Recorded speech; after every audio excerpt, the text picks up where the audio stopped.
1791년 12월 5일, 오스트리아 빈. 그날은 겨울비가 사납게 쏟아지는 밤이었습니다. 차가운 바람은 뼛속까지 스며들었고 도시는 깊은 침묵 속에 잠겨 있었습니다. 성 마르크 공동묘지 한 구석, 비바람에 젖은 차가운 땅 위로 초라하게 버려진 한 구의 시신이 던져져 있었습니다. 누가 보아도 무심한 듯 방치된 그 시신의 주인공은 바로 천재음악가 볼프강 아마데우스 모차르트였습니다. 유럽 전역을 뒤흔들고 불멸의 선율을 남긴 위대한 작곡가였지만 그의 마지막은 믿기 힘들 만큼 쓸쓸하고 의문으로 가득했습니다. 마치 세상이 그를 버린 것처럼 말입니다. 사람들의 기억 속 모차르트는 언제나 활기차고 영감이 넘치며 음악에 대한 열정으로 가득 찬 인물이었습니다. 어린 시절부터 신동으로 불리며 유럽의 왕실과 귀족들 앞에서 재능을 뽐냈고 교향곡, 오페라, 협주곡 등 수많은 걸작을 남기며 음악사에 길이 남을 업적을 세웠습니다. 그런 그가 왜, 그리고 어떻게 이토록 비참하고 의문스러운 죽음을 맞이하게 되었을까요? 모차르트는 마지막 순간까지도 붓을 놓지 않았습니다. 자신의 장례곡이 될지도 모르는 진혼곡, 레퀴엠을 작곡하다 끝내 쓰러졌다고 전해집니다. 이 레퀴엠은 익명의 의뢰인으로부터 주문받은 곡으로 모차르트는 이 곡을 쓰면서 마치 자신의 죽음을 예감하는 듯한 강렬한 불안감에 시달렸다고 합니다. 그는 이 곡이 자신을 위한 진혼곡이 될 것이라고 여러 차례 언급하며 극도의 정신적 고통 속에서 작곡을 이어갔습니다. 하지만 단순히 병으로 인한 죽음은 아니었습니다. 그는 원인 모를 불안과 섬뜩한 환영, 그리고 정신적인 공포 속에서 서서히 무너져 내리고 있었습니다. 마치 보이지 않는 그림자가 그의 생명을 조금씩 갉아먹는 듯이 말입니다. 침대에 누워 사경을 헤맬 때조차 그는 레퀴엠의 악보를 손에서 놓지 못했습니다. 그의 눈빛은 혼란스러웠고 알 수 없는 두려움에 사로잡힌 듯 했습니다. 그리고 그가 세상을 떠나기 바로 전날 밤, 3명의 낯선 방문자가 그의 집을 찾아왔다는 이야기가 은밀하게 전해져 내려옵니다. 과연 그들은 누구였을까요? 그리고 그들의 방문은 천재의 죽음과 어떤 연관이 있었을까요? 첫 번째 인물은 빈 궁정악장이자 모차르트의 오랜 라이벌이었던 안토니오 살리에리였습니다. 그는 늘 모차르트의 압도적인 천재성에 가려 2인자라는 꼬리표를 달고 살았습니다.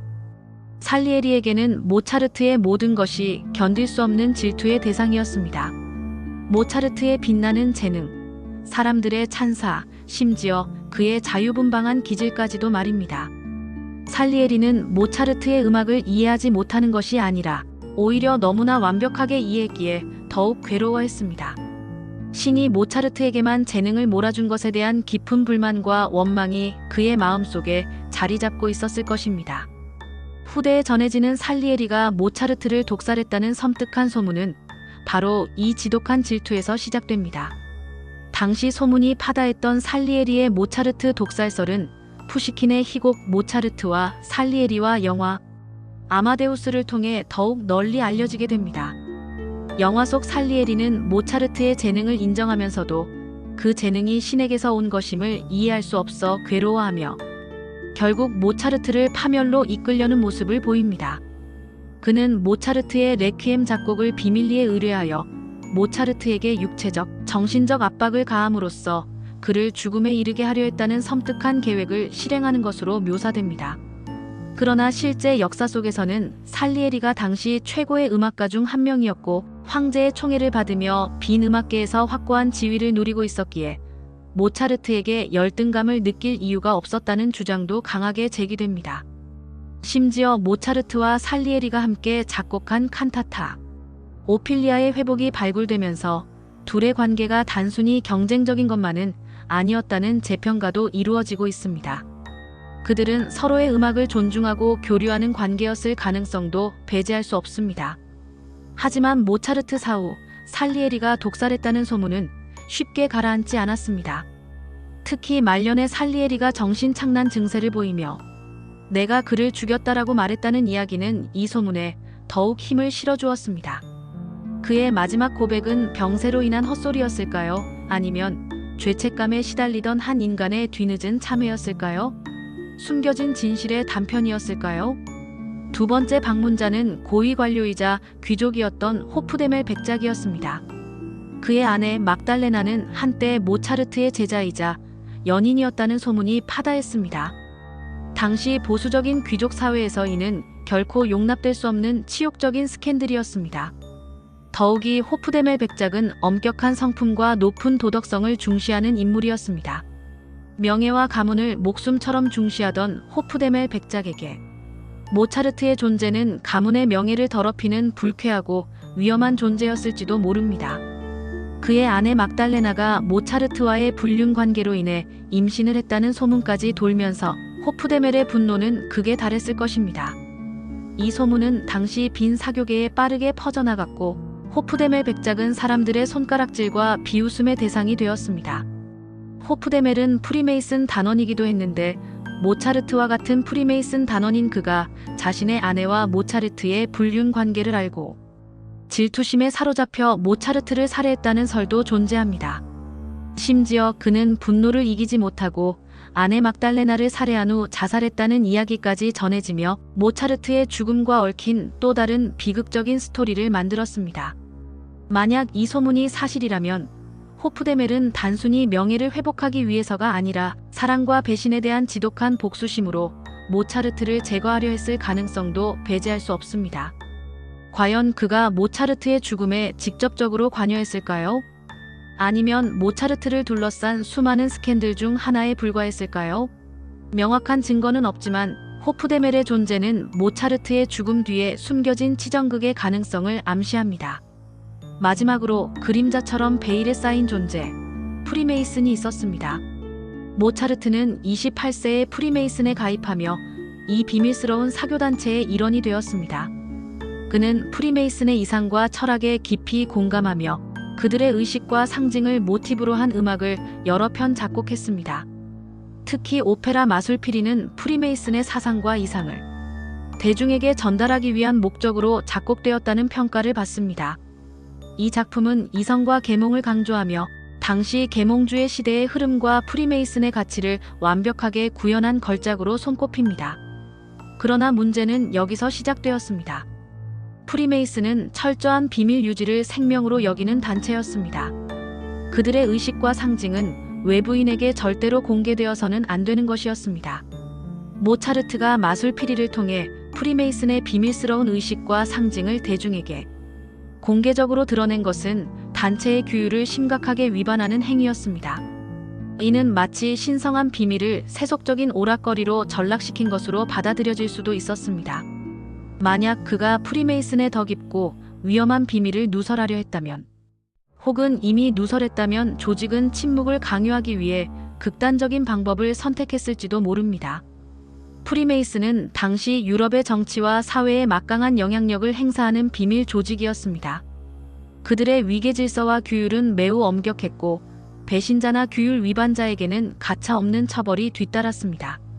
마술피리의 내용이 프리메이슨의 비밀을 폭로했기 때문에 프리메이슨이 보낸 암살자들에게 살해당했다는 설이 강력하게 제기되기도 했습니다. 물론 이는 정치적인 이유로 만들어진 이야기일 가능성도 높고 관련된 명확한 증거는 아직 없습니다. 하지만 모차르트 사후 그의 음악이 프리메이슨 장례식에서 자주 사용되었다는 점은 모차르트와 프리메이슨의 관계가 단순히 표면적인 것 이상이었다는 것을 암시합니다. 프리메이슨 단원들은 모차르트의 죽음을 깊이 애도했으며 그의 음악을 자신들의 의식에 적극적으로 활용했습니다. 이는 모차르트가 프리메이슨에게 단순한 동료 이상의 의미였음을 보여주는 대목입니다. 과연 프리메이슨은 자신들의 비밀을 지키기 위해 천재 음악가를 희생시켰을까요? 아니면 모차르트의 죽음은 단지 불운한 우연의 일치였을까요? 3명의 방문자, 안토니오 살리에리, 호프데멜 백작, 그리고 프리메이슨. 이들 모두에게는 모차르트를 죽음으로 몰고 갈 충분한, 어쩌면 필연적인 이유가 있었습니다. 질투, 명예, 그리고 비밀. 이 모든 것이 얽혀 모차르트를 둘러싼 죽음의 그림자를 짙게 드리웠습니다. 그날 밤 3명의 방문자가 다녀간 이후 모차르트는 급격히 쇠약해지기 시작했습니다. 그의 병세는 눈에 띄게 악화되었고 다음 날 아침 세상은 그 위대한 천재를 영원히 잃었습니다. 그의 죽음은 너무나 갑작스러웠고 사인은 여전히 애매했습니다. 급성 열병, 정신 이상, 독살 수많은 추측과 설들이 난무했지만 그 어떤 것도 확실한 진실로 밝혀지지 않았습니다. 당시 유행했던 류마티즘 열병이나 악성 장티푸스가 사인으로 추정되기도 했고 심지어 상한 고기에 있던 기생충 감염이 원인이라는 주장까지 나왔습니다.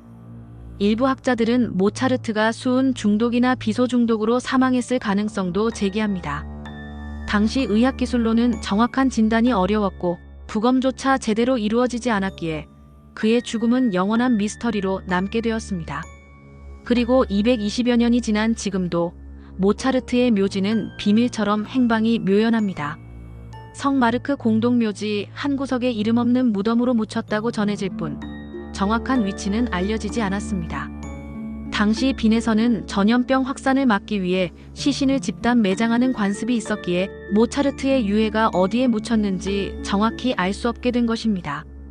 마치 그의 죽음처럼 모든 것이 베일에 쌓여 있는 것입니다. 천재의 마지막 곡 레퀴엠은 과연 그 자신을 위한 진혼곡이었을까요? 죽음을 예감한 그가 스스로에게 바치는 슬픈 찬가였을까요? 아니면 누군가에 의해 강제로 쓰게 된 거부할 수 없는 죽음의 선언문이었을까요? 오늘날까지도 이 모든 의문은 풀리지 않은 채 미스터리한 이야기로 전해져 내려오고 있습니다. 그의 음악은 여전히 우리 곁에 살아 숨쉬지만 그의 죽음을 둘러싼 그림자는 여전히 깊게 드리워져 있습니다.